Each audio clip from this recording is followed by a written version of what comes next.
বিসমিল্লাহির রহমানির রহিম। আসসালামু আলাইকুম ভিউয়ার্স, আপনারা সবাই কেমন আছেন? আশা করি খুব ভালো আছেন। আমি আলহামদুলিল্লাহ ভালো আছি। আফরিনের জন্য চা পরাঠা রেডি করলাম। আফরিনের আজকে ইচ্ছা ছিল চা পরাঠা খাবে। গুড মর্নিং বলো সবাইকে। Good morning. আফরিন ভালো করছে, একবার সকালবেলা উঠে গোসল করে ফেলছে। দেখো, তোমার ফরমাইশ ছিল চা পরাঠা। চা পরাঠা রেডি করলাম ঘি দিয়ে। পরাঠা ঘি দিয়ে রেডি করলাম, চা নেই। ওকে, তুমি খাও। আর আমি পিৎজাও রেডি করব, বাট চুলা আঁচে অবস্থা খুব খারাপ। আমরা এখন পর্যন্ত এই যে ওভেন নিয়ে আসছি, এখানে আমরা পিৎজা বানাইনি। কারণ হলো যে একটা সুইচে কিছু প্রবলেম হয়েছে, তাই সেক্ষেত্রে বানাতে পারতেছি না। কে আফরিনের প্রথম পরীক্ষা, 2টা পরীক্ষা হবে, বানান শতলিপি আর ড্রয়িং। নাস্তা খাওয়ার পরে ওকে রেডি করে নিয়ে যাবো স্কুলে। Pizza ready. আর সকালবেলা পাখিদের সাউন্ড শোনাই যাচ্ছে, কি সুন্দর লাগতেছে। আফরিন আমু পিৎজা রেডি।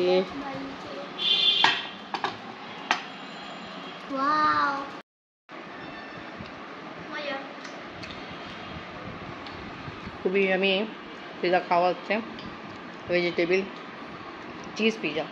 আজকে আমি ইচ্ছা করে গাজর অ্যাড করলাম, টমেটো দিইনি। দেখছো আফরিন? আফরিনকে স্কুলে দিয়ে আসছি। আফরিন বাবার জন্য নাস্তা রেডি করে আফরিন বাবাকে দিলাম। আফরিন আবার চলে গেল। আজকে আমি রেডি করতেছি মগজ। তা এখানে মগজ কীভাবে আজকে রেডি করে দেখাই। এমনি আমি যেমনি মাংসের জন্য মশলা কষানো, এরকম মশলা কষানো। আগে পেঁয়াজ আর টমেটো, লাল মরিচ গুঁড়ো, হলুদ গুঁড়ো, লবণ দিলাম, ডিম দিলাম। আমি এখানে ডাটা আলু মাংস দিয়ে রান্না করতেছি, পুঁই শাকের ডাটা আলু। আর এদিকে আমি মগজ, খাসির মগজ নেই, গরু মগজ নেই, এটা হলো মুরগি মগজ। মুরগির ডিম মগজ দেখুন, দেখতে এখন লাগতেছে মগজ।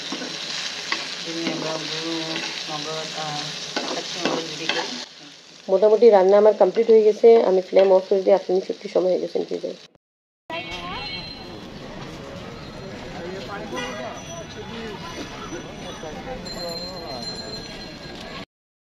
আফরিনকে ওষুধ থেকে নিয়ে আসছি। আর যা কাজ বাকি আছে তা কমপ্লিটলি শেষ করে দিই। জানো আজকে আমি মগজ রেডি করছি। দেখো, কার মগজ বলো তো? না না না,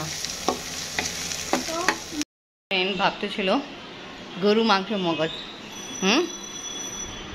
এটা হলো মুরগির ডিমের মগজ। ওকে, মুরগির ডিমের মগজ জি। আজকে রান্না করলাম এই ডিমের মগজ, আর সাথে এই গরম গরম ডাটা আলু মাংস দিয়ে তরকারি। আম্মু কেমন লাগতেছে? ঠিক আছে, খাও তাড়াতাড়ি। আফরিনকে আমাদের নিচে ঘুরে পড়তে দিতে গেলাম। আসার সময় শুনছি কত ঝামেলা হচ্ছে। দোকানপাট বয়টেলা সবাই বন্ধ করে দিল, আর এখানে রাস্তা জাম হয়ে গেল।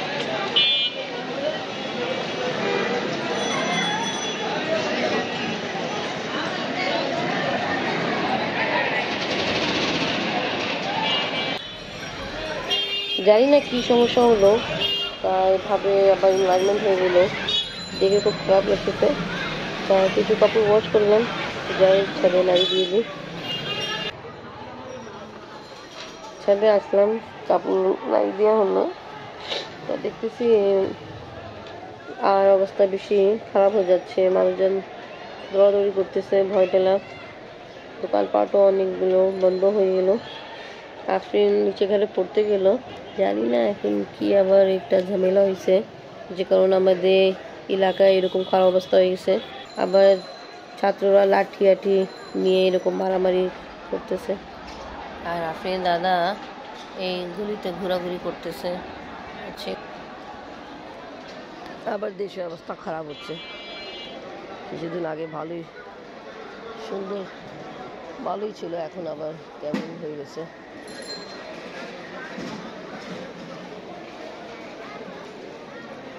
সবাই ভয় ঠেলা নিজের নিজের দোকান বন্ধ করে দিছে, আমাদের ফার্মেসিও বন্ধ করা। দুইটা ছেলেকে মারতেছে একটা।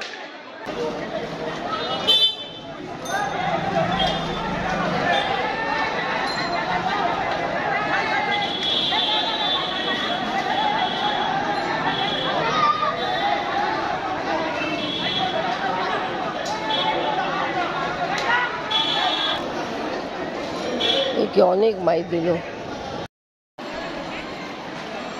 এনিওয়ে এবার যাই নিচে নামলাম, আবার এইরকম পাগলাম একটা সাউন্ড শুনলাম, অনেক জোরে জোরে সাউন্ড হচ্ছে। তা শুনছি ন্যাশনাল হাসপাতালে একজন স্টুডেন্ট মারা গেছে ডেঙ্গু কারণ হচ্ছে, আর জানি না আর কি কি ঝামেলা নিয়ে হচ্ছে, ঠিক মতো আমি শিওর না, বাট এরকম কিছু শুনছি। তাহলে তারা সব কিছু তাড়াতাড়ি সমাধান করে দেয়। আমি আফরিনকে নিতে যাই কোচিং থেকে। আফরিনকে নিয়ে আসলাম, আর আসার পরে আমরা ছাদে আসছি। তা ছাদে কিছুদিন পরে পরে সাফ করি, বাট আমাদের উপরে যে আছে ওরা কিছু না কিছু ফেলাইতে থাকে। গাছে পানি দিচ্ছি, এখন তো বৃষ্টি হয় না, গাছের অবস্থা বেশি ভালো না, ছাদে আগের মতো আসা হয় না। আফরিন আসছে, আফরিনের সাথে ফ্রেন্ড জান্নাতও আসছে। আসার কারণ হলো যে অবস্থা খারাপ ছিল, তাও ইনি ওমান বাসায় নেই, কিছু কাজের জন্য বাইরে গেল, তাই যে জাম ঝঞ্ঝাটে আটকাই গেল, তো সেক্ষেত্রে আমাদের বাসায় আছে ও। দেখাইছি আগে জান্নাত আসছে আমাদের বাসা। তা আজকে জান্নাতে আসার কারণ কি হলো? ঝামেলা আমাদের বিড়ালের হচ্ছে গিয়ে অসুস্থ না আর কি, ওকে এমনি আর কি হচ্ছে গিয়ে চেক আপ করাতে নিয়ে গেছে হসপিটালে, আর এদিকে ঝামেলা লাগছে বিড়ালকে, তো আম্মুর আসতে দেরি হবে এজন্য আসছে। আবার আমাদের এলাকা লক্ষ্মী বাজারে অনেক সমস্যা হয়েছে, যেটা আমি ভিডিওতে ক্যাপচার করে দেখাইছি। তাই সেক্ষেত্রে ও আমাদের বাসা আসছে, আর এখন আমাদের সাথে খাওয়া দাওয়া করেছে। বিরিয়ানি কেমন লাগলো জান্নাত? খুব মজা। ওকে, খাও। আন্টির হাতে সব কিছু মজা হয়। Thank you. আসো তো না, আসো খাবা, আপনার সাথে সময় স্পেন্ড করবা। আন্টিরা তো যায় না। আন্টি দেখো একা হাতে কত কাম কাজ করে, কি করবে বলো? আর আফরিন আমার ছাড়া কোনো জায়গায় যেতে পছন্দ করে না, ও নিজের ফুপি আছে সামনে, ওখানে অনেক খুব কম যায়।